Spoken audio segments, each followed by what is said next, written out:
Bismillahirrahmanirrahim. Assalamualaikum warahmatullahi wabarakatuh.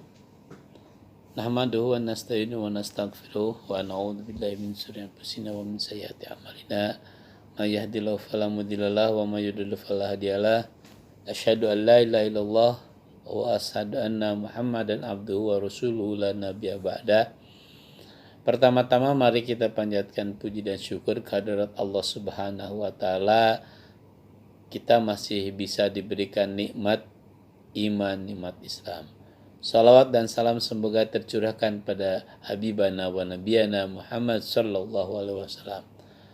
Para mahasiswa yang Bapak banggakan, materi pada pertemuan ke-11 ini bicara tentang Islam dan peradaban. Berbicara tentang peradaban tidak terlepas dari proses ilmu pengetahuan. Karena peradaban dilahirkan oleh tradisi ilmu pengetahuan. Peradaban artinya adalah buah karya, bisa dalam bentuk bangunan, bisa dalam bentuk karya tulis, bisa dalam bentuk buku-buku, artefak dan sebagainya, atau nilai-nilai. Itulah yang dikatakan dengan peradaban. Sebelum Islam disampaikan oleh Rasulullah Shallallahu Alaihi Wasallam, masyarakat Arab juga sudah mempunyai peradaban yang dikenal dengan peradaban jahiliyah, ya, baik dalam segi perdagangan ataupun keyakinan dan sebagainya.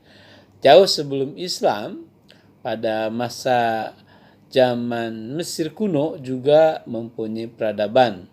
Terbukti dengan adanya piramida, artefak, mumi, dan sebagainya. Itulah sebuah peradaban yang tidak terlepas dalam sejarah dan pengetahuan. Menurut Profesor Harun Nasution, sejarah peradaban Islam itu terbagi dalam 3 fase.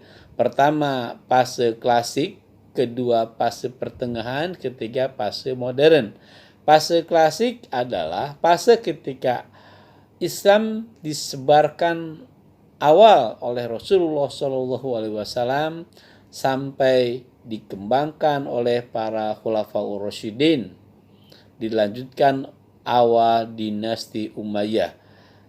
Pada saat Islam disampaikan oleh Rasulullah, Islam hanya tersebar di kota Mekah dan Madinah atau Arab Saudi sekarang. Nah, setelah Rasulullah wafat, Islam berkembang, dikembangkan oleh para khulafaur rasyidin. Islam sudah mencapai Suriah, Damaskus, Irak, Kufah, Iran dan sebagainya. Nah, ketika Islam dikembangkan, ada akulturasi budaya, ada pertalian, ada perkembangan dan dinamika sehingga melahirkan sebuah ilmu pengetahuan.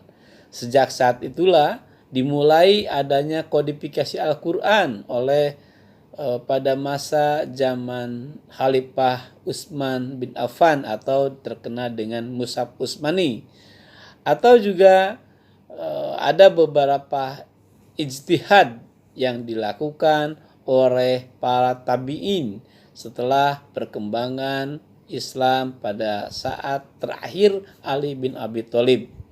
Ya, terdapat pemikiran-pemikiran tentang Islam sehingga ada 4 madhab lahir ketika awal Islam pada masa dinasti Umayyah, yaitu 4 madhab: Imam Maliki, Imam Syafi'i, Imam Hambali, Imam Hanafi. Ya, ini madhab-madhab 4 lahir pada tradisi-tradisi Islam dengan karya-karyanya. Pada masa Bani Umayyah juga, dinasti Umayyah juga lahir beberapa muhadis, ya, yang merangkum hadis. Di antaranya Imam Bukhari, Imam Muslim, dan lain sebagainya. Atau ketika periode pertengahan zaman Abbasiyah juga melahirkan beberapa kaum cendekiawan Muslim Di antaranya Ibnu Rushdi di bidang filsafat, Ibnu Sina di bidang kedokteran, Al-Hawarizmi, Baikuni, ya, Al-Jabar dan sebagainya. Jadi hal-hal itulah yang melahirkan karya-karyanya tersusun dengan rapi, ya. Dan itulah yang dikatakan dengan peradaban. Di zaman Bani Umayyah berdiri masjid-masjid atau perpustakaan yang terkenal, diantaranya Baitul Hikmah.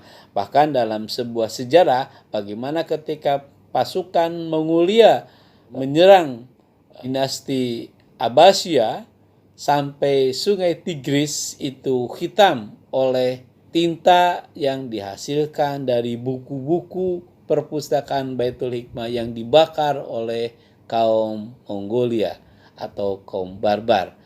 Jadi Islam relevan dalam membentuk peradaban berkaitan dengan ilmu pengetahuan. Islam juga mengalami kemunduran ketika masa-masa abad ke-13, 14, dan 15, ya, ketika Islam mulai ditinggalkan sebagai sebuah ajaran yang penuh dengan ijtihad. Pada masa itu terbentuk firqoh-firqoh atau taklid, ya, sehingga tradisi keilmuan berpindah kepada tempat yang lain atau pada kerajaan-kerajaan yang lain yang dimulai dengan kerajaan-kerajaan di luar Islam. Jadi sekali lagi, peradaban merupakan satu proses dari sebuah ilmu pengetahuan yang dalam Islam sudah terbukti. Zaman keemasan Islam dengan banyaknya menghasilkan tokoh-tokoh para cendekiawan. Demikian yang bisa Bapak sampaikan. Mudah-mudahan materi ini bermanfaat. Billahi taufiq wal hidayah. Assalamualaikum warahmatullahi taala wabarakatuh.